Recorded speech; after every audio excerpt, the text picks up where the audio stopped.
Oremos, hermanos. Bendito y amado Dios, te damos gracias esta mañana.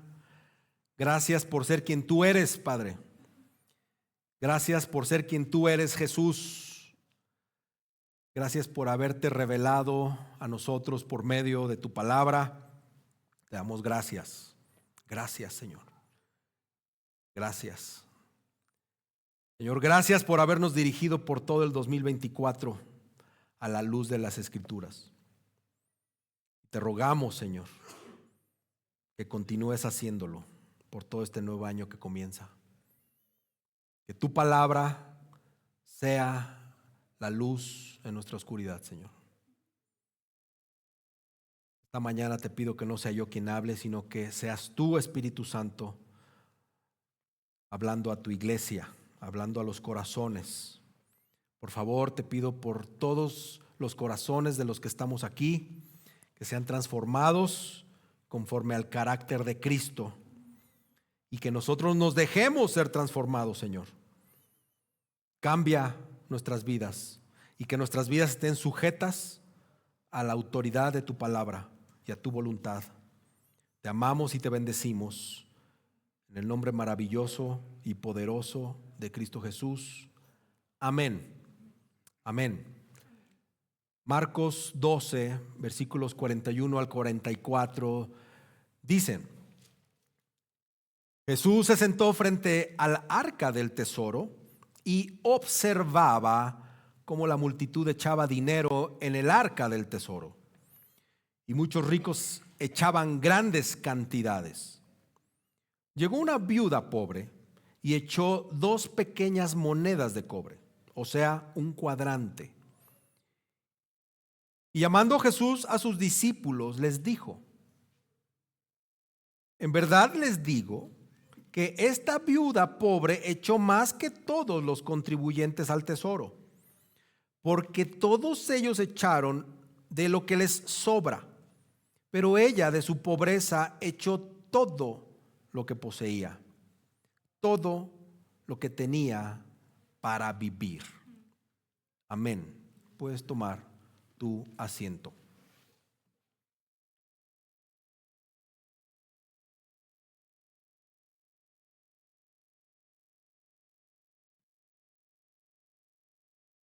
Titulé este sermón: Una generosidad sin límites. Por aquí hay algunos espacios. Si alguien de allá atrás se quiere pasar aquí al frente, están cordialmente invitados, o hacerse más al frente también, de donde estén. Y mi énfasis para ustedes esta mañana es que la generosidad proviene de un corazón agradecido, que implica dar de uno mismo y de todo lo que se tiene. La generosidad proviene de un corazón agradecido, que implica dar de uno mismo y de todo lo que se tiene.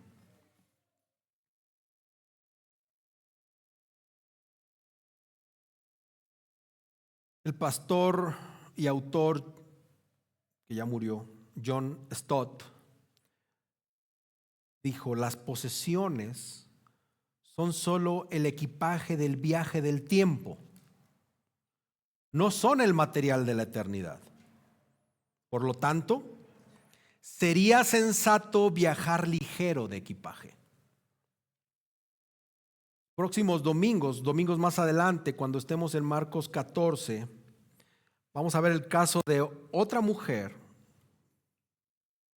creo que la más famosa en la historia del Evangelio, que unge a Jesús con un costoso perfume, que junto con esta de hoy, su hermana espiritual, que no tiene nombre, y de la que acabamos de leer, han sido inmortalizadas en cualquier lugar donde se proclame o sea proclamado y se siga proclamando el Evangelio de Jesucristo. ¿Y por qué? Porque ambos casos, en estas 2 mujeres, dieron lo que pudieron para honrar al Señor.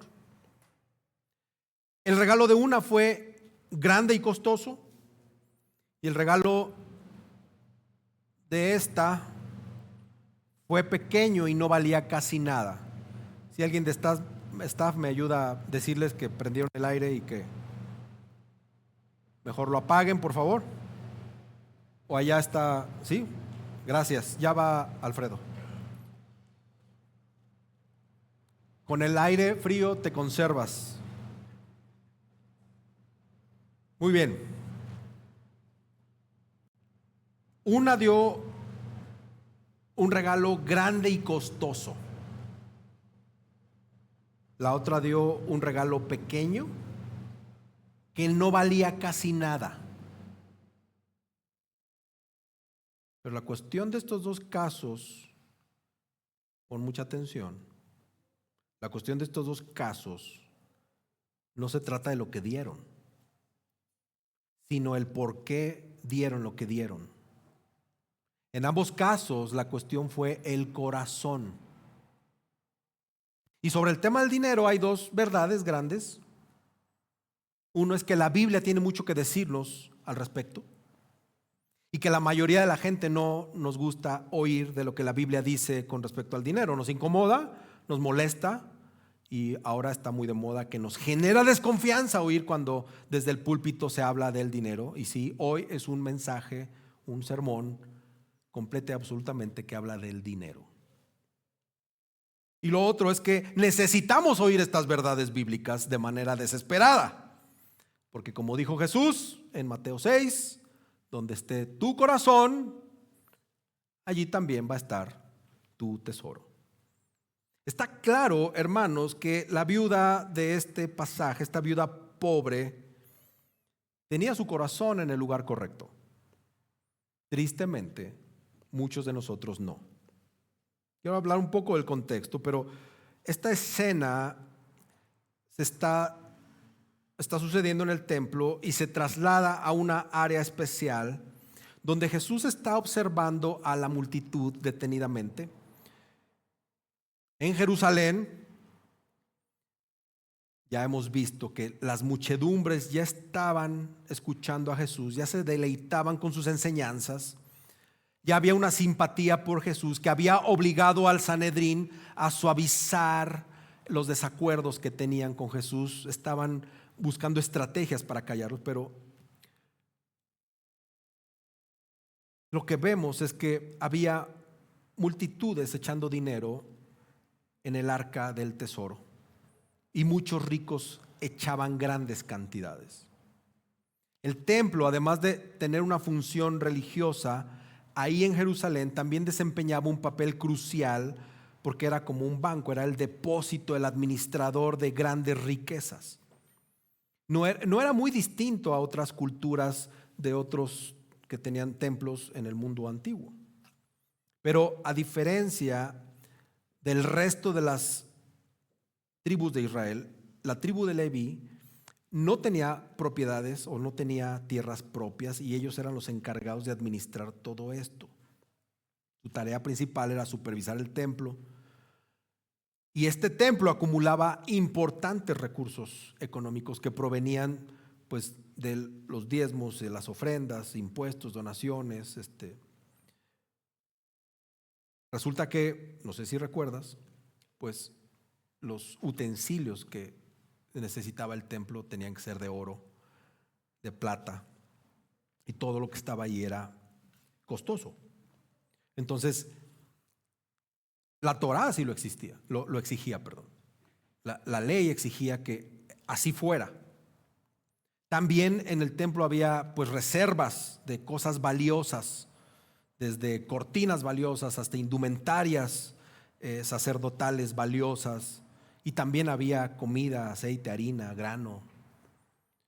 Entonces, muchas personas confiaban su dinero al templo, creyendo que era un lugar sagrado donde se ofrecía mayor seguridad.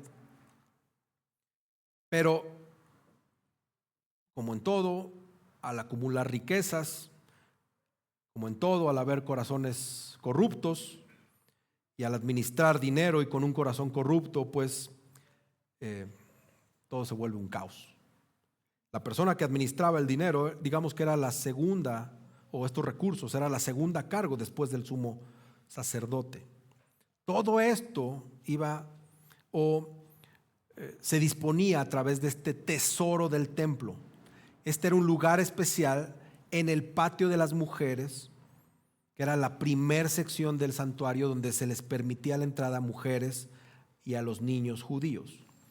Entonces acuérdate de estos documentos donde se recopilan estas enseñanzas orales y de las leyes. Uno se llama la Mishnah.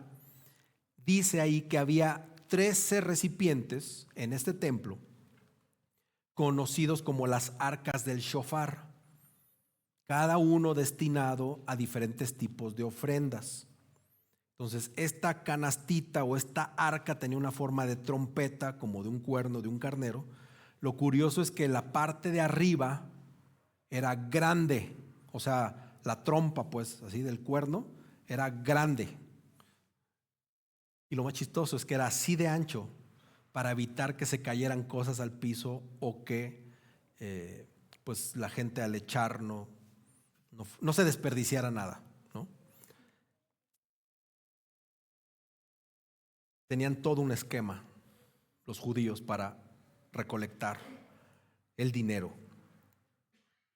Lo primero que quiero que veamos, hermanos, es que Jesús observa lo que damos.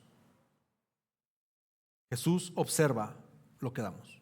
No sé si te acuerdas del último o del previo sermón de Marcos, que fue el 15 de diciembre, mencionaba que las viudas habían sido objeto de explotación religiosa por parte de los escribas. Y hoy estamos viendo a una viuda pobre que hace contrastar la piedad de esta con la ambición egocéntrica de los líderes religiosos, de los escribas. También no sé si te acuerdas del joven rico, este joven dirigente rico, Marcos 10, que amaba más su dinero que a Dios. Y también pasamos por el tema de estos dos grandes mandamientos que Jesús nos da de amar a Dios por sobre todas las cosas, con todo nuestro corazón, nuestra alma, nuestra mente y nuestras fuerzas, y amar al prójimo, ¿verdad? Pero ve la diferencia de esta viuda, quien está siendo un buen ejemplo de ese mandato de amar al Señor con todo su corazón, con toda su alma, con toda su mente y con todas sus fuerzas. Y en medio de todo esto Jesús observaba. Es un hecho que algunos dan mucho porque tienen mucho. Jesús observaba cómo la multitud echaba dinero en el arca, dice la palabra, en esos recipientes como en forma de trompeta. Y cuanto más se diera, más ruido hacía, más ruido se producía. Y por supuesto, esto lo hacían para llamar la atención, para que se llamara la atención. Muchos tenían eso en su corazón. Echar mucho para que suene mucho. Jesús veía que muchos daban grandes cantidades. Los ricos, los poderosos, los influyentes daban mucho porque tenían mucho. Y los que observaban este sonido de cómo sonaban estas trompetas, estas arcas, pues quedaban impresionados. Pero ¿qué hay de Jesús? ¿Será que Jesús habría quedado impresionado porque se depositaban tales cantidades tan fuertes? Son cosas que a veces esto de algunos dan mucho porque tienen mucho, también deberíamos preguntarnos, debido a que tengo mucho, ¿debo de dar poco? Ve pensando en todo esto. También algunos dan todo, aunque tengan poco. El punto es que Jesús está observando a las personas. Jesús observó y escuchó aquel, ¿te acuerdas del mendigo de Bartimeo? El Señor Jesús vio el generoso y precioso y sacrificado regalo de esta señora viuda pobre, cuando nadie más lo vio. Echó 2 moneditas tan chiquitas que no sonó nada, probablemente, ¿no? O el sonido fue limitado. ¿Te acuerdas de las moneditas de 10 centavos? Algunos las conocimos, que eran unas cosas insignificantes. ¿Todavía hay? ¿Sí? Para cambiarlas. ¿Te acuerdas de esas moneditas?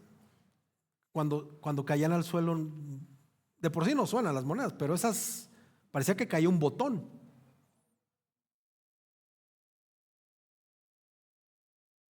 Esta mujer fue sola.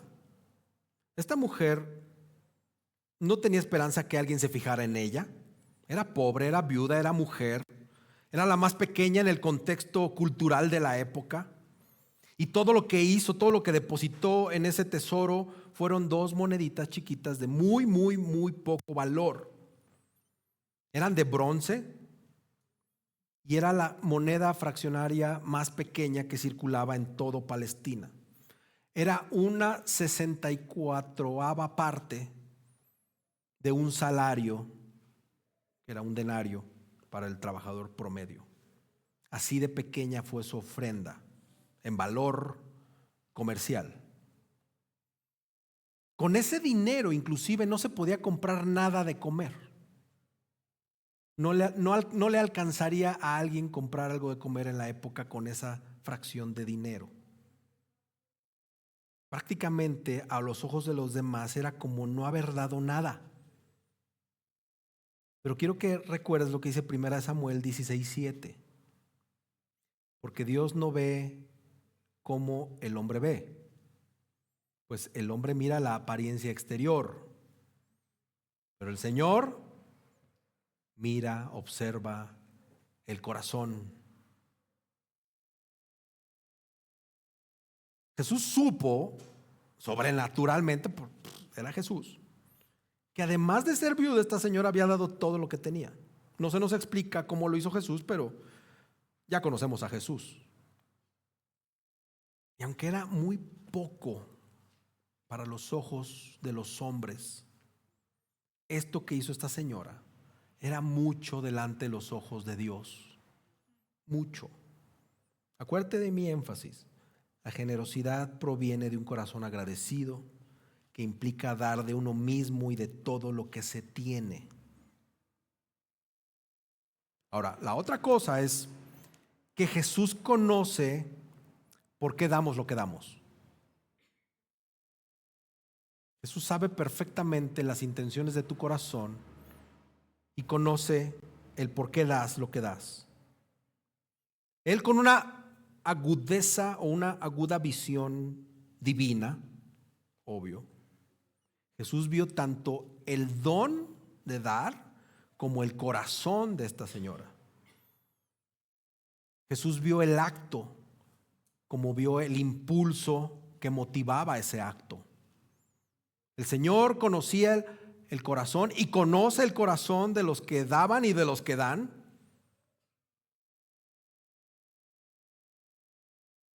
Entonces, una vez más, el Señor, con sus enseñanzas, está revolucionando las prioridades del mundo.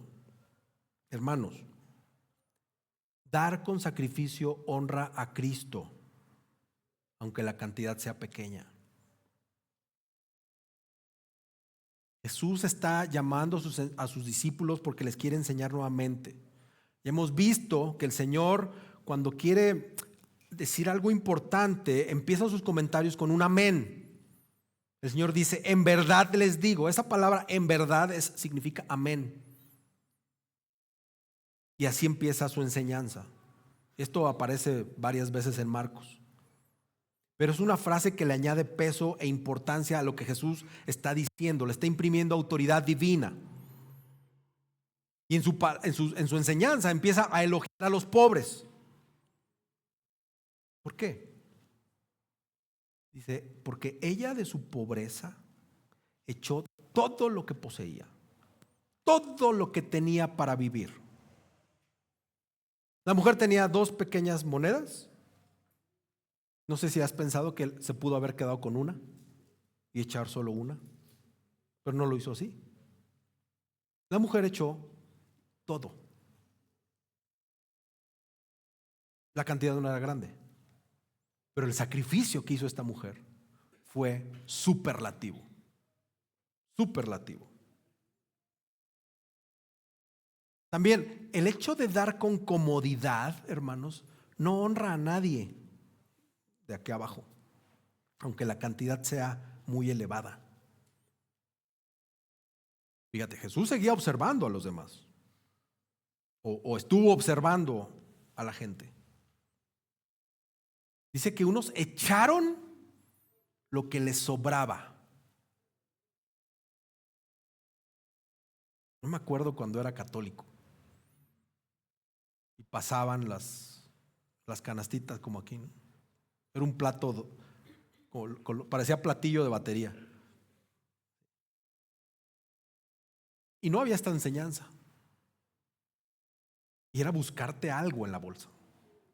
Lo que hubiera. En mi caso, confieso eso. O sea, no estoy diciendo que estaba bien.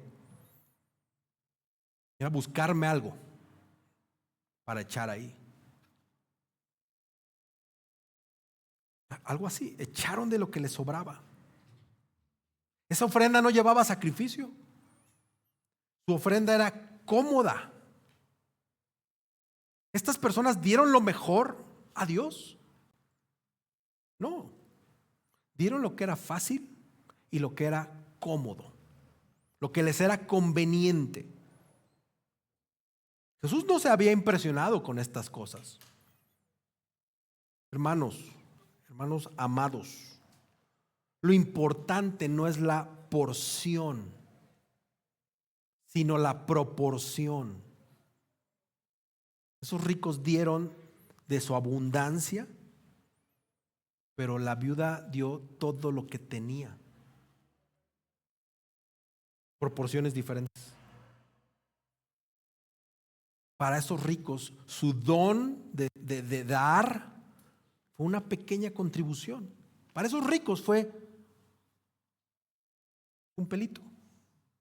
Pero para esta viuda, su don de dar fue realmente entregarse en consagración, entregar en consagración toda su vida al Señor.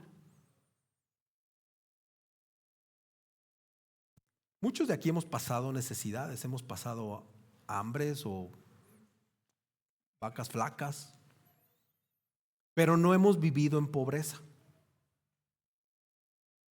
O quizá haya alguno que haya vivido en pobreza. Pero no sabemos en lo general qué es vivir en pobreza. Yo no sé. Pasé necesidades cuando era estudiante y hubo épocas donde no tenía que comer, pero no vivía en pobreza. O sea, esto no fue una situación mía que duró toda mi vida. Y hay gente que vive en pobreza que así ha vivido toda su vida. No sabemos lo que es vivir en pobreza y dar todo lo que tienes. No sé si lo habías pensado de esta manera.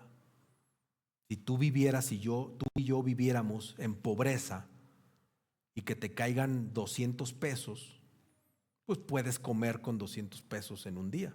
Desayunas algo, una gordita, comes algo, ¿no? Y ya a lo mejor la haces con esas dos comidas.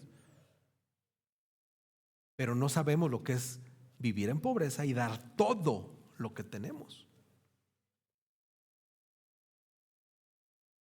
La prueba de lo que nosotros damos con liberalidad no es lo que das en sí. La prueba es con lo que te quedas. El sacrificio de esta viuda pobre está prefigurando lo que Jesús iba a hacer. Ella dio todo lo que tenía. ¿Y qué hizo Jesús? Se sacrificó y dio todo, absolutamente todo lo que tenía por nosotros. Tenemos que ser prácticos, hermanos, al considerar la Biblia con respecto a lo que tiene que decirnos sobre el dinero. Y yo espero que esta visión general inspire a esta iglesia tanto en fe como en generosidad. Primero, ¿cuál es el propósito de Dios para el dinero? Todas las necesidades de las que tú y yo atravesamos tienen un propósito divino para ayudarnos a nosotros a experimentar un crecimiento espiritual con el fin de parecernos más a Jesucristo. Dios utiliza el dinero para suplir nuestras necesidades. Pero el propósito final de Dios con el dinero es que crezcamos espiritualmente. Fíjate, saqué 6 propósitos que Dios tiene para el dinero, al menos en este ejercicio. Dios quiere hacerte crecer espiritualmente al hacer crecer nuestra fe, hermanos. Una manera práctica de probar tu fe tiene que ver con tu dinero. ¿Sí o no? Seamos honestos. Cuando la cuenta de nómina está llena, corazón contento. Cuando la cuenta de nómina está vacía o ya la sobregiraste, andas ansioso, nervioso, pides prestado, pides adelantos de nómina, pides que te liberen la caja de ahorro cuando es ni la primer quincena de enero o te la acaban de dar hace 15 días. Dios quiere hacernos crecer espiritualmente al hacer crecer nuestra fe. Ese es un propósito. El otro es que Dios quiere financiar su ministerio en la tierra a través de nosotros, hermanos, y esto lo hace para la gloria, para su gloria y para nuestro bien. También Dios quiere unir a los cristianos, hermanos. ¿A qué cristianos quiere unir?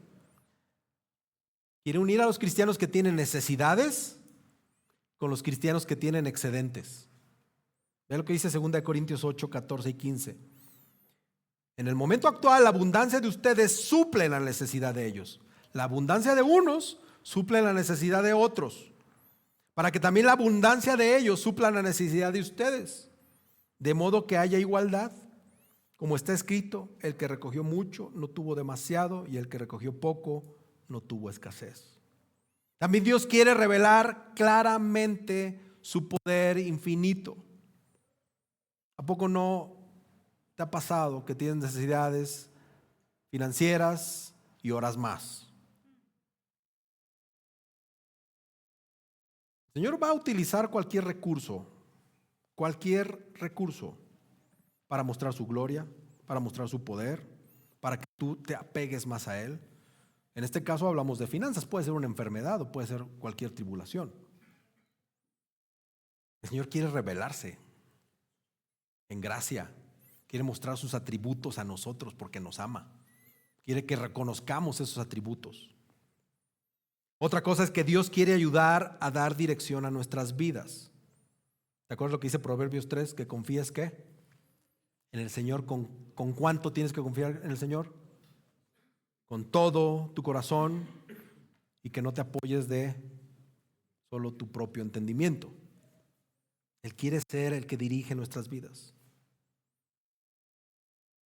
Y también el Señor quiere cumplir su promesa de suplir para nuestras necesidades. ¿No lo dijo así el Señor, Mateo 6, que Él iba a suplir? Que no nos preocupáramos si Él le da de comer a los pajarillos, si Él hace los lirios del campo. No lo ha prometido el Señor, que Él va a suplir nuestras necesidades. El Señor se goza en cumplir su promesa de suplir nuestras necesidades. Ahora, ¿qué impacto tiene abrazar los propósitos de Dios para el dinero? Creo que en esta iglesia o en muchas iglesias nadie discutiría sobre que Dios es dueño de todo. Creo que todos podemos decir, Dios es dueño de todo. Pero hay varias ideas, varios principios que tendrían que estar en nuestra mente y en nuestro corazón al respecto sobre Dios es dueño de todo. Si Dios es dueño de todo, pues Dios tiene el derecho a lo que Él quiera cuando Él quiera, porque Él es el dueño de todo. aunque ahí nosotros ya empezamos a meter reversa. Si verdaderamente creemos que Dios es dueño de todo, entonces, ¿qué pasa cuando perdemos una posesión? Por la razón que sea. Inmediatamente nuestras motivaciones, nuestras emociones pegan un grito desesperado, ¿verdad? Porque ya perdimos algo. Pero nuestra mente, nuestro espíritu, no debería tener la menor duda sobre el derecho de Dios a tomar lo que Él quiere cuando Él quiere, o de usarlo y de acomodarlo para lo que Él quiere y cuando Él quiere. Esto nos tendría que liberar para dar generosamente los recursos que Dios nos ha dado para sus propósitos, para el beneficio de nosotros y de su pueblo, porque todo lo que tenemos le pertenece a Él. También, esta implicación de que Dios es dueño de todo es que no solo mi decisión de dar es algo espiritual en la iglesia, sino que cada gasto que hacemos en nuestra vida diaria es una decisión espiritual. Decimos, Dios es dueño de todo, entonces saco mi diezmo, saco mi ofrenda y la doy a la iglesia, y hasta ahí tiene que ver Dios con nuestras finanzas. Y no es cierto, hermanos. Todos los gastos que hacemos afuera también son decisiones espirituales. Somos administradores, ¿sí o no? Lo decimos domingo a domingo. ¿Quién tiene más libertades en un trabajo? El jefe, ¿no? O bueno, el gerente o el dueño, ponle el nivel que tengas. Pero si ya tienes una posición de mando, tienes ciertas libertades. Nosotros como administradores de Dios tenemos muchas libertades. Pero eso no implica que pierdas responsabilidad delante del dueño de las cosas. El gerente tiene libertades, pero le responde al dueño o al director o según el escalafón que estés pensando. Siempre hay alguien arriba. Algún día vamos a dar cuenta de cómo utilizamos los recursos que son propiedad de Dios. Y otra implicación sobre esta verdad de que Dios es dueño de todo es que la mayordomía no se puede fingir, hermanos. Mira, una persona que ha sido cristiana, aunque sea por poco tiempo, puede por un tiempo fingir la oración, puede fingir el estudio de la Biblia, puede fingir evangelizar, puede fingir asistir a la iglesia regularmente, ¿no? Pues así como su interés de venir. Pero una persona no puede fingir sus patrones de consumos. Está atrapado por esos patrones de consumos. Acá podrá poner bonita cara, pero igual allá tiene deudas por sus patrones de consumo. Ahora, esto que te digo es conforme al propósito de Dios que tiene para el dinero. Ahora hablemos de qué es la esclavitud financiera. Cuando incluso al área más diminuta de nuestra vida financiera está obstruyendo la voluntad de Dios en nuestras vidas, es que estamos en un problema de esclavitud financiera, en un problema de un pecado de idolatría con el dinero. Tú y yo estaríamos o estamos en esclavitud financiera cuando le tenemos más fe a nuestros bienes materiales que al Dios eterno. Porque como Dios ya te permitió tener algo, le tenemos más fe y más confianza a lo que tengo que al Dios que me lo dio. También tenemos esclavitud financiera cuando colocamos cualquier deseo o motivación por encima de los deseos de Dios. Cuando tenemos un deseo ardiente de hacernos ricos rápidamente. Soñamos con el melate. Jugamos melate, que es peor que soñar. Estamos en esclavitud financiera cuando tenemos que retrasar el pago de facturas vencidas. Estamos en esclavitud financiera cuando comprometemos nuestra ética cristiana y dejamos de cumplir nuestras obligaciones morales. También cuando no invertimos para nuestras necesidades futuras, hermanos. O esta que es más delicada. Estamos en esclavitud financiera cuando obligamos a nuestra mujer a trabajar para cubrir las necesidades básicas. O dependemos de su ingreso, o lo hacemos para pagarnos nuestros lujitos. Ve lo que dice 1 Timoteo 5:8. Pero si alguien no provee para los suyos, no un porcentaje, hermanos, está hablando de provisión total, y especialmente para los de su casa, ha negado la fe y es peor que un incrédulo.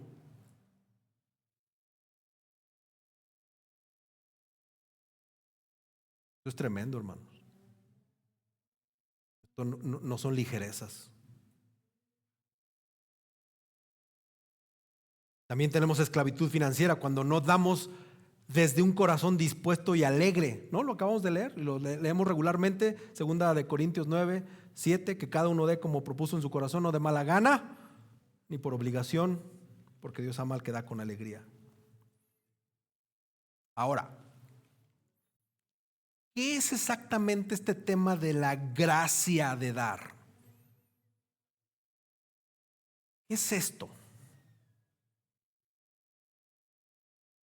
Cuando nosotros damos dinero a la obra del Señor en gratitud por todo lo que Dios nos ha dado en Cristo, estamos ejecutando un privilegio maravilloso. Es simplemente dar en respuesta a la gracia de Dios obtenida. La gracia de dar nos permite, uno, demostrar nuestro amor y devoción al Señor Jesús y a su cuerpo, a su iglesia. También reconocemos que todo lo que somos es el resultado de la actividad de la gracia del Señor en nuestras vidas. También hacerlo testifica nuestra fe en Dios. Cuando damos los recursos provistos por Dios, el Señor nos bendecirá, el Señor nos satisfará toda necesidad para que podamos cumplir su perfecta voluntad. O sea, estos temas no te los puedes brincar. Si estamos con Cristo, estamos con Cristo en todas las áreas y en todas las facetas de la Biblia. No podemos decir que estas ondas del dinero, pues no, ahí no, porque es mi lana, porque yo la trabajé. Y quiero que meditemos profundamente en esto, sobre la gracia de dar. Y veas a esta señora viuda. Hermanos, iglesia amada, dar es un acto de adoración. Cada domingo lo decimos. Es parte de nuestra adoración. La Biblia cuenta con muchas verdades que nos ayudan a entender que el dar en gracia es algo favorable, es algo bueno. Pero dar en gracia tiene que estar guiado por una perspectiva adecuada. Ya decíamos, todo lo que somos pertenece a Dios. 1 Corintios 6:19-20 dice: ¿o no saben que su cuerpo es templo del Espíritu Santo que está en ustedes, el cual tienen de Dios, y que ustedes no se pertenecen a sí mismos, porque han sido comprados por un precio? Por tanto, glorifiquen a Dios en su cuerpo y en su espíritu, los cuales son de Dios. Somos de Dios. Todo lo que tú eres le pertenece a Dios. Todo, tus pensamientos, tu corazón, tu alma o espíritu, como lo quieras ver. Todo lo que has hecho, toda tu mente, todas tus ideas, Las ideas te las puso Dios. Todo lo que haces y produces y ahorras y gastas, todo es de Dios. Todo. No solamente dependemos de Él, sino que somos propiedad de Dios. El precio que Él pagó por nosotros fue su preciosa sangre. La sangre de su Hijo, de su propio Hijo Jesús, es el costo por el cual nosotros pertenecemos a Él. Todo lo que existe pertenece a Dios. Estamos muy mal acostumbrados de pensar y de hablar sobre nuestras posesiones. Mi casa que yo compré, mi auto, mi. Solo que las cosas no son realmente nuestras. Dios nos dio absolutamente todo para obtenerlas, incluyendo lo que obtuvimos.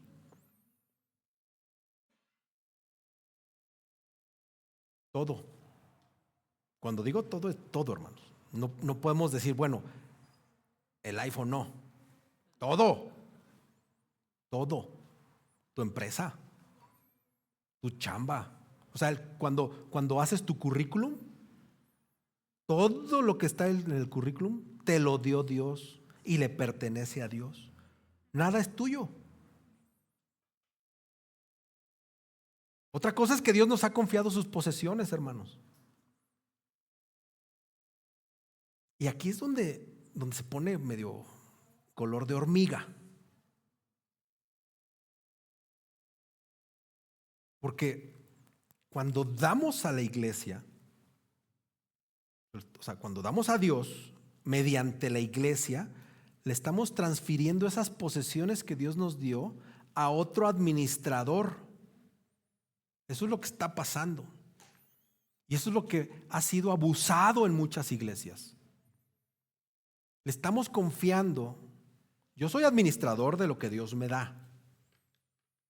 Yo agarro generosamente de eso y se lo doy a otro administrador. El objetivo es que eso siga siendo utilizado para la obra y para los propósitos de Dios. Pero lo que pase después de eso ya no nos corresponde, hermanos. Ya no nos corresponde. Lo estamos entregando al Señor. Y el Señor tiene perfectamente estipulado qué va a hacer con todos como administradores de lo que es suyo. A mí y al tesorero, próximamente tesorera. Bueno, luego doy este anuncio. Pero tesorera, al comité de finanzas. Cuando alguien líder de, ¿dónde anda? Anita me dice, necesitamos comprar vino, o lo que sea. A ella también se le va a cuestionar por cómo ella administra los recursos de la iglesia. A todos se nos va a cuestionar. Dios nos ha confiado sus posesiones, hermanos. Tiene un propósito para nuestras posesiones, que no son nuestras. Tiene un propósito. Dios te ha confiado cosas que tienen un propósito. El Señor nos da para satisfacer nuestras necesidades personales. Y esos bienes están destinados a nuestro sustento. Así como las cosas de los que dependen de nosotros. O sea, te da para que tú mantengas a tu tropa, a tu familia, a tus hijos. Por eso es delicado esto que leíamos de Timoteo 5, de que si alguien no provee para los suyos y especialmente para los de su casa, ha negado la fe y es peor que un incrédulo. Los bienes de Dios glorifican y edifican el reino de Dios a través de nosotros. No van a caer dólares del cielo. No van a caer bitcoins ni pesos. No van a caer, hermanos. El Señor utiliza los dones a su pueblo el dinero que les da que nos da a nosotros para sus propósitos. Y la forma en que aplicamos esto trae un juicio individual. O sea, un día vamos a estar delante del gran tesorero. Y así no sé, me imagino al Señor con su plumita, ¿no? Y, a ver, te di tanto. Te di tanto. Dones, te di inteligencia, te di dinero. ¿Qué hiciste? Porque aquí en mis registros dice que lo malgastaste, que te di dones y no los usabas, que porque ya no son bíblicos, que no sé qué. ¿Qué onda? Vamos a estar delante del Señor y nos va a pedir cuentas de todo, porque dice, te hice administrador. Te dije que enseñaras a tu familia con la Biblia. ¿Qué hiciste? Te di el don a ti, la responsabilidad.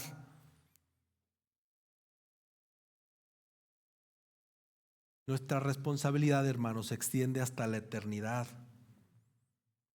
Nosotros, hermanos, como administradores, se nos ha dado un privilegio de hacer que los bienes de Dios florezcan. Y que florezcan mucho más allá de nuestros años en la tierra.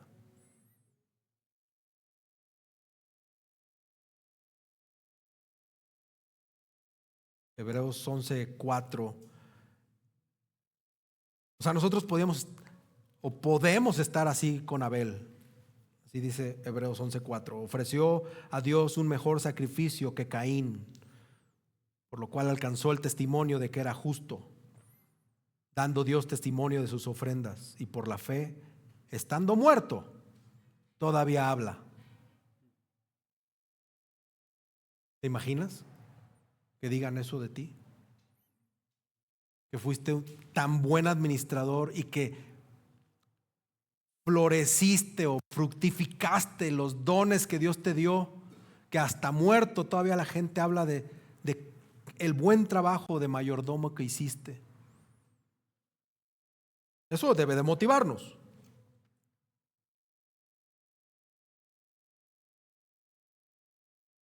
Tenemos que considerar esto, hermanos, el dar como una inversión con Dios. Y quiero tener cuidado con esto, porque esto no es como en otras iglesias que otros pastores pudieran estar exigiendo, predicando de que hagas un pacto, de que compres, de que des para que en el momento en que das vas a obtener no sé qué porcentaje. O sea, esto no es una empresa y esto no es una empresa piramidal, ¿no? O sea, no es esto. Pero nuestro retorno va a durar eternamente, hermanos. Cuando inviertes dinero en lo que es perecedero, simplemente nos consumimos. Estamos pensando en que la casa ya está siendo deteriorada, el coche no sonaba y ahora suena, ahora hay que... todo eso se echa a perder. Y a veces nuestra paz está ahí. Nuestra angustia generada por los bienes que hemos invertido y que son perecederos. Pero cuando invertimos, cuando depositamos nuestra confianza en Dios, cuando descansamos, a eso me refiero con invertir, cuando tomamos estas promesas de Dios de que Él va a sustituir nuestra comida,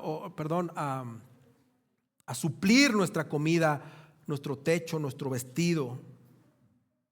Eso quita cargas, hermanos, y hace más profunda nuestra relación con Él.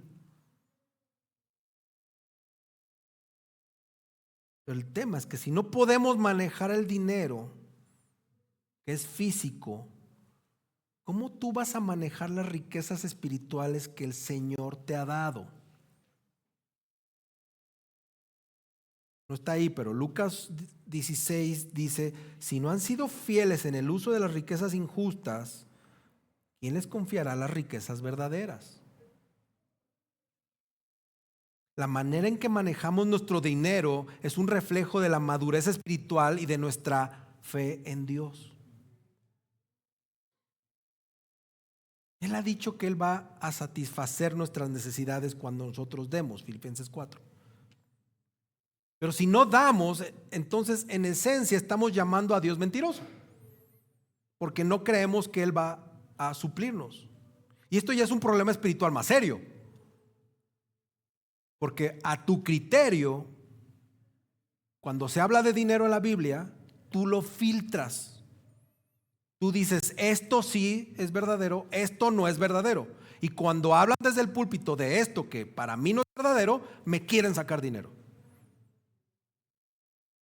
Quieren hacerse más ricos. Esto es para el iPhone del pastor. Porque aunque no lo creas, ya me lo dijeron. Sí dejan los diezmos. No, eso deja mi dinero, mi sueldo. Los diezmos son del Señor. Entonces tengamos cuidado, hermanos. Mucho cuidado.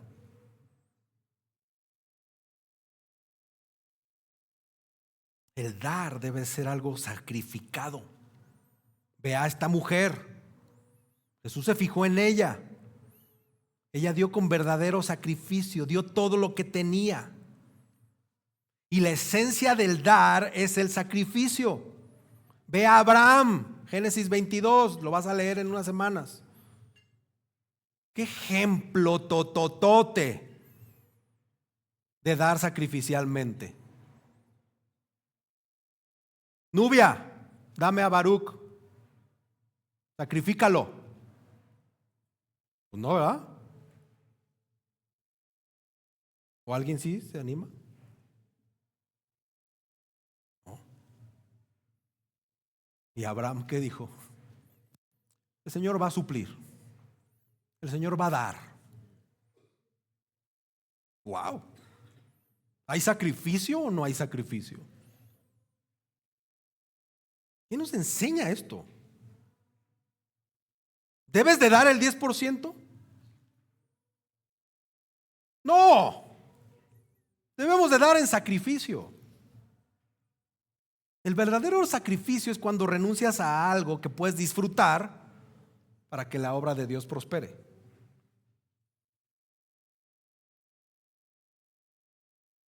Dar no solo es cuestión de lo que tenemos, no solo es cuestión de lo que tenemos. Ve lo que dice Lucas 16:10.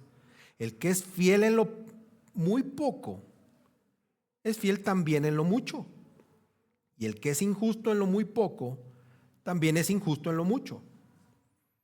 A Dios le agrada la fidelidad. No es necesario poseer una gran cantidad para ser sacrificial. Ahora, cada persona determina la cantidad que debe de dar. Porque dar debe de ser una acción de adoración, una acción que nos dé felicidad y amor y gratitud al Dios maravilloso que con su sangre nos compró. Esto no es por cumplir una ley, una tradición, es porque el pastor dice, da el diezmo. Ahorita les explico para Coram Deo qué es el diezmo. Algunas personas dan mecánicamente el 10%. Otros lo hacen de manera simbólica, sin pensar realmente en lo que están haciendo. Y ese no es el camino de Dios. Nuestra ofrenda debe hacerse con una actitud de oración, de contemplación espiritual, preguntándole al Señor, al Padre, ¿qué quiere que hagamos en cada ocasión que manejamos el dinero? Aquí le llamaremos diezmo y le llamamos diezmo la cantidad que tú defines dar, pero que te has comprometido con el Señor a darle una porción de lo que Él te ha dado. Para efectos prácticos le llamaremos diezmo, ¿ok? Puede ser el 10 o tu 8 o tu 35%.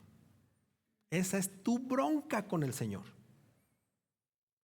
Pero ahora, conociendo a las ovejas, o sea, a mis ovejas que el Señor me ha prestado, y que muchos batallamos con un corazón que es engañoso y que se cree muy buen administrador y que dice, no, yo los animamos a que empiecen con el 10%.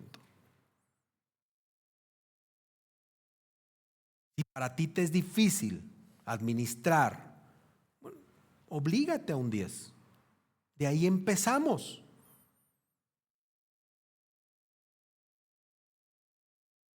¿Ok? Esto es importante aclararlo, hermanos, porque ha habido controversias en el pasado al respecto. No, es que ya no están vigentes. No estamos hablando de vigencia, hermanos. Estamos hablando de sacrificio. Y para fines prácticos le llamaremos diezmo y ofrendas. Queremos honrar lo que ustedes dan a la iglesia. Y llevamos, ahí está un tesorero y un comité de finanzas. Allá está Ricardo García, David, Rodrigo, bueno, Andrés. ¿Quién más está? No, David ya dije. Bueno, y Tere que está entrando. Pero llevamos 2 contabilidades. La de los diezmos para la operación de la iglesia y la de las ofrendas para dar en respuesta a necesidades espontáneas, especiales, situaciones. Si alguien viene a ti, una persona que traiga necesidad, y tú puedes ayudarlo a satisfacer esas necesidades, es tu responsabilidad cristiana en hacerlo. Esto lo vemos en Hechos 2, ¿no? ¿Te acuerdas? Que compartían todo y que estaban pendientes los unos de los otros. Nosotros damos regularmente al Señor por gratitud y con alegría, pero también damos para respuestas específicas, para necesidades específicas. Si mañana se nos descompone el pianito el teclado, pues hay que comprar otro. ¿Es obligatorio tener un teclado? Pues no, ya el domingo pasado cantamos con pistas. Andrés, tenemos una mala noticia. Cantamos con pistas. ¿A alguien se le cayó algo? ¿Alguien no adoró al Señor? Recibí comentarios. Hacía mucho que no escuchaba a la iglesia cantar. Salí motivado de escuchar a mis hermanos cantar. Entonces, pues no es necesario, pero se oye bonito. Creo que tener instrumentos y un grupo que nos dirija a alabar al Señor es bueno, pero no es obligatorio. Pero si se descompone esta cosa, pues hay que comprar otro. Entonces esto sale de ofrendas. Y Dios guarde la hora, ¿verdad? Pero va a suceder un día que metan al hospital a alguien y no tiene para pagar la cuenta. Así pasó conmigo. Varios de ustedes nos ofrendaron dinero. Bueno, con Dina. Y si les pasa a ustedes, varios vamos a ofrendar, pero no es lo que tú apartaste para el Señor. Es algo extra. Esto muestra amor, hermanos. Esto muestra amor. Ahora, esto debe ser planificado. Lo que tú apartas para el Señor. Ve lo que dice 1 Corintios 16, 1 y 2. Ahora bien, en cuanto a la ofrenda para los santos, hagan ustedes también como instruía a las iglesias de Galacia. Es una ofrenda que va a otra iglesia. Que el primer día de la semana, cada uno de ustedes aparte y guarde según haya prosperado, para que cuando yo vaya no se recojan entonces ofrendas. Nuestros diezmos y nuestras ofrendas, hermanos, no son al azar. No son como cuando yo daba lo que traía en la bolsa para cuando pasaba el canasto allá en la iglesia romana. Nuestros diezmos, nuestras ofrendas tienen que ser planificados. Tienen que hacerse de manera ordenada. Tenemos los sobrecitos para tu comodidad, para que te lleves sobres a tu casa, para que ores con tu familia la cantidad que estás disponiendo para diezmos y ofrendas. Y hagas, si le quieres llamar un altar familiar o quieres un devocional y te juntas con tu esposa. A veces la esposa ni está enterada. Y eso no está bien, hermanos. Tú te sientas con tu esposa y dices, amor, princesa, gorda, reina, vamos a agarrar esta cantidad para el Señor, lo vamos a hacer así, vamos a orar. y lo vamos a hacer contentos y gozosos. Y ya cuando llegas ahí lo echas y ya. Planificado, ordenado. Tenemos que dar con regularidad para poder satisfacer compromisos fijos que tenemos y necesidades que surjan, imprevistos, en lugar de estar pidiendo dinero adicional a la membresía. Hermanos, miembros, ¿qué creen? Pues que no llegamos al presupuesto. Ya se la saben, ¿verdad, mis hermanos miembros? Parecía anuncio de microbús, ¿verdad? Ya se la saben. Pero no lo dije en ese término. Ya conocen el contexto de que cuando no llegamos al presupuesto, hermanos de la membresía, pues a ver, Andrés, te das cuentas y estamos en la penosa necesidad. Andrés, ¿sufrimos o no sufrimos en redactar un texto para pedir dinero a la membresía porque no se hizo planificado, ni ordenado, ni en amor, ni en sacrificio previo? Y entonces ahí estamos rebotando un texto. Y si piensan esto, no, mejor escribe esto. Hermanos, eso es vergonzoso. Porque si cada uno hace lo suyo, no pasamos por esas penurias. No deberíamos. Y cuando se maneja dinero, pues hay que hacer presupuestos, hermanos, ¿no? Y tuvimos que hacer, hermanos, a ver, ustedes y su rollo con el Señor es suyo. No des porcentajes, nomás dinos cómo te vas a comprometer y cuánto te vas a comprometer para poder hacer un presupuesto, para que no nos agarren los cambios y las situaciones así. Y fíjate, el amor y la generosidad de la membresía, de los miembros oficiales, solo con su compromiso salimos a flote. Más el compromiso del resto de la congregación va a dar oportunidad que esta iglesia pueda ser un poco más holgada y poder ejecutar cosas.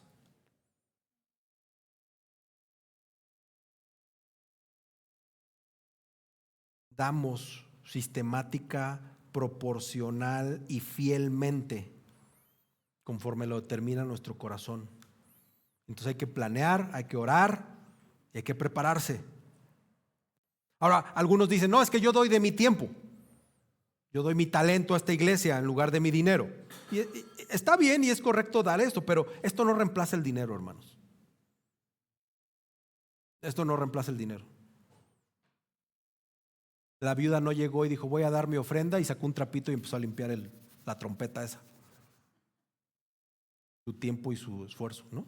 Ella dio lo que tenía, porque ella conocía la ley y sabía que ella tenía que cumplir, y ella dio. El dinero es la manera en que Dios nos enseña a ser mayordomos cada semana o cada quincena, porque ahora pues, quincenal. Y esto es generosidad, hermanos. Ve lo que dice 2 Corintios 8.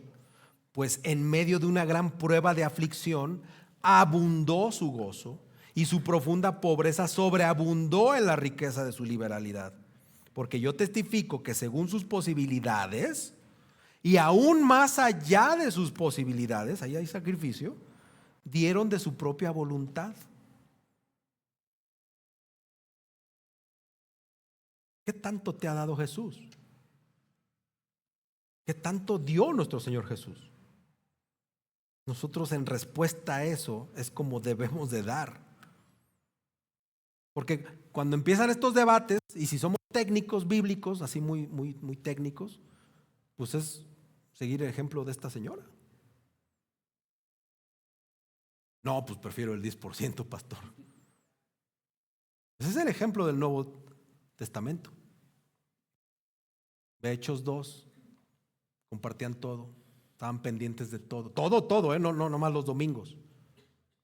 Compartían todo, no el 10%. La viuda dio todo. Y esto nos tiene que dar gozo, hermanos, porque la actitud de dar en respuesta a nuestro Señor, estamos replicando lo que el Señor hizo con nosotros.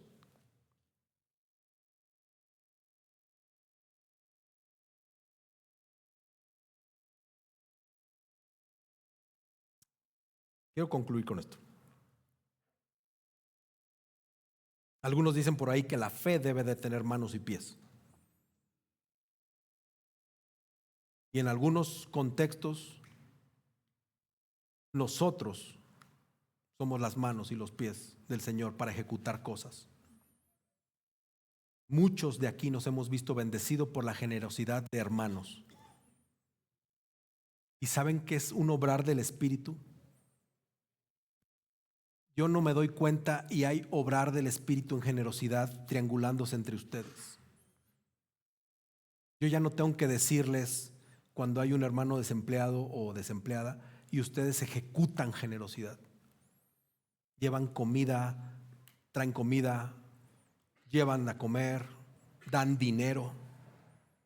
Esa responsabilidad de gozo que tenemos, bueno, es esa responsabilidad que nos genera gozo cuando damos y ayudamos a un hermano.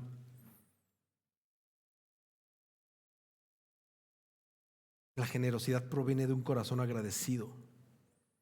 Implica dar de uno mismo y de todo corazón.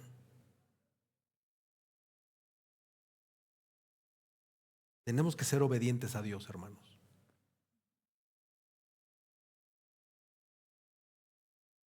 Nunca es demasiado tarde para empezar a hacer lo correcto a los ojos de Dios. Y si tienes dudas, acércate con hermanos sabios, ven conmigo. O hay otros hermanos sabios en la iglesia. Pregunta, yo no tengo idea de qué es esto, ¿cómo le hago? ¿Dónde dice? ¿Qué hago?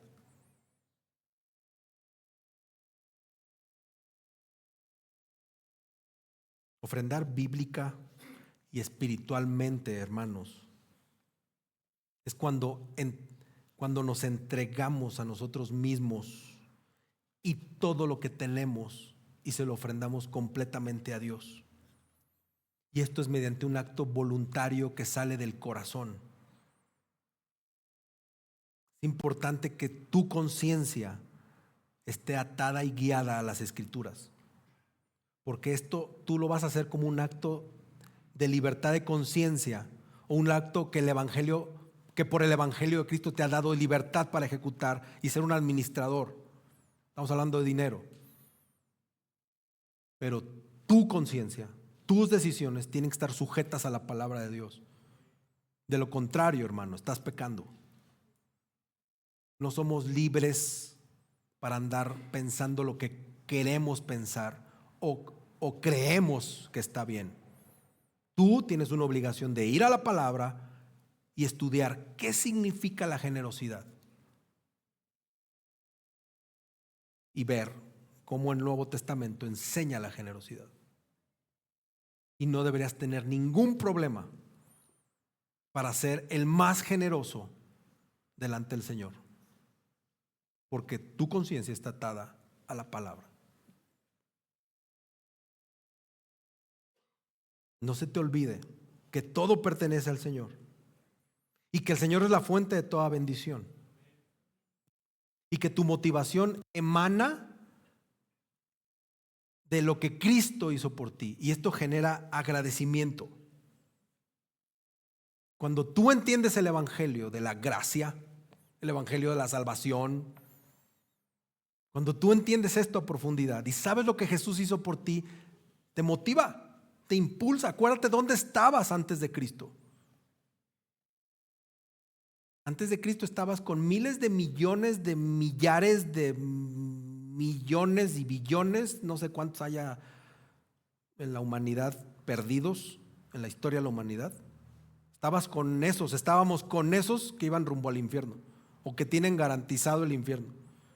Y el Señor en su gracia desde la antigüedad nos seleccionó. Ya no más eso. Solo esa verdad tiene que generar en nosotros un impacto, un trampolín de agradecimiento y de acción al Señor.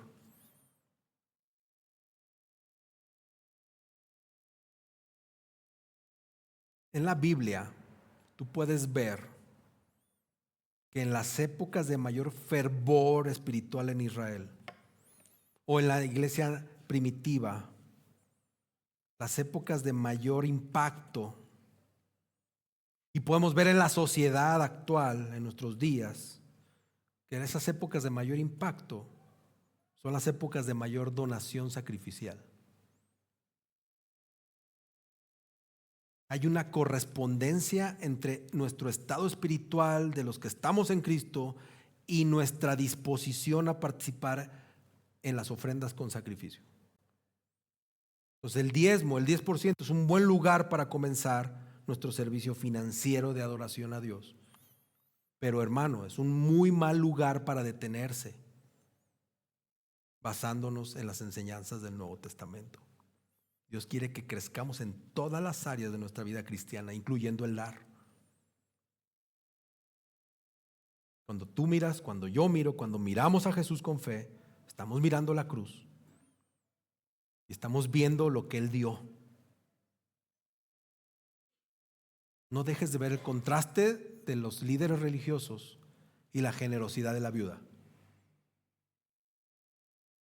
Lo más importante, acuérdate, no es cuánto se da, sino cuánto se queda para el uso personal después de dar. Y ahí es donde todos tenemos que trabajar.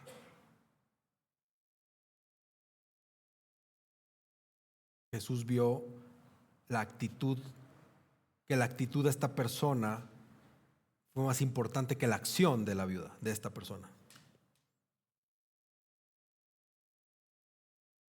Y todos, hermanos, tenemos que ser conscientes que Dios dio todo. Este es el principio rector de la generosidad. Dios dio todo. Amén. Y te lo digo de corazón, si tienes dudas, por favor, ven conmigo. Ven conmigo y las aclaramos. Que esto no sea pie para la murmuración o para cualquier acto pecaminoso de decir, no, pues es que llegó el día en que Coram Deo habló de finanzas y yo ya me voy. Pues si tú te vas por este sermón, que Dios te bendiga. Aquí vamos a seguir hablando de finanzas conforme la Biblia nos diga que hablemos de finanzas. Y hoy tocó, pues porque hoy tenía que tocar. Y confiamos que el Espíritu Santo hace esto. Vamos a orar, hermanos.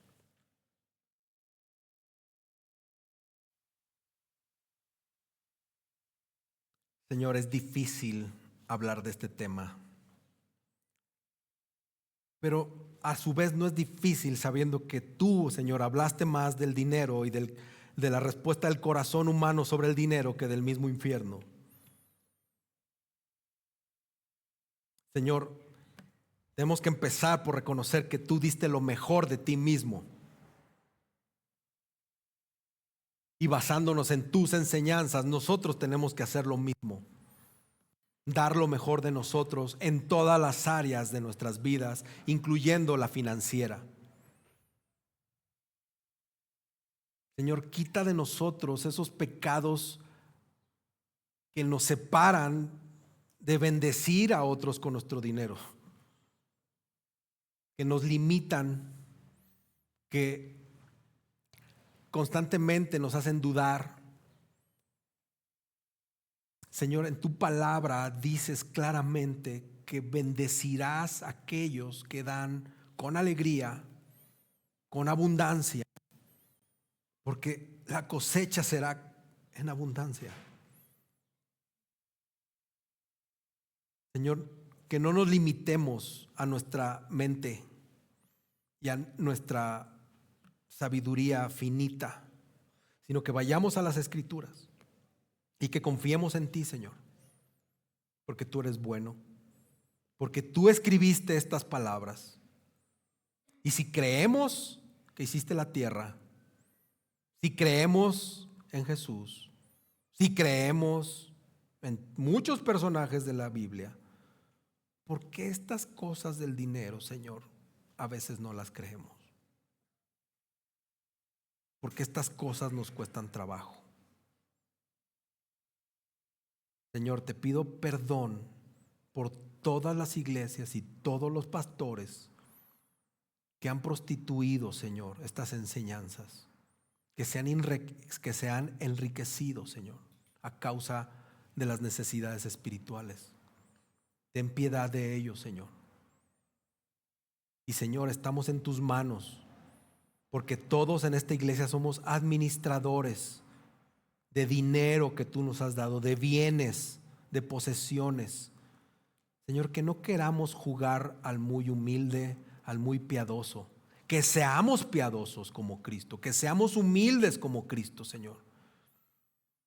Que si has puesto a nosotros la necesidad de ofrendar a alguien, lo hagamos generosamente, Señor. No dando miserias, no dando los cambios, no dando lo que nos sobra. Señor, tú no nos diste lo que te sobró. Tu Hijo Jesús y su sangre derramada no es el cambio que te sobró. Diste todo. Señor, que esta enseñanza sea para nosotros constante, permanente, Señor. Un día estaremos delante de ti. Apiádate de nosotros, Señor. Ten misericordia de nosotros. Ayúdanos a enseñar esto en nuestras casas, con nuestros hijos, con nuestras parejas. Gracias, Señor, porque eres bueno. Y hasta el día de hoy, Señor, nos has sostenido. Gracias. Te amamos y te bendecimos, Señor, en el nombre precioso de Cristo Jesús. Amén.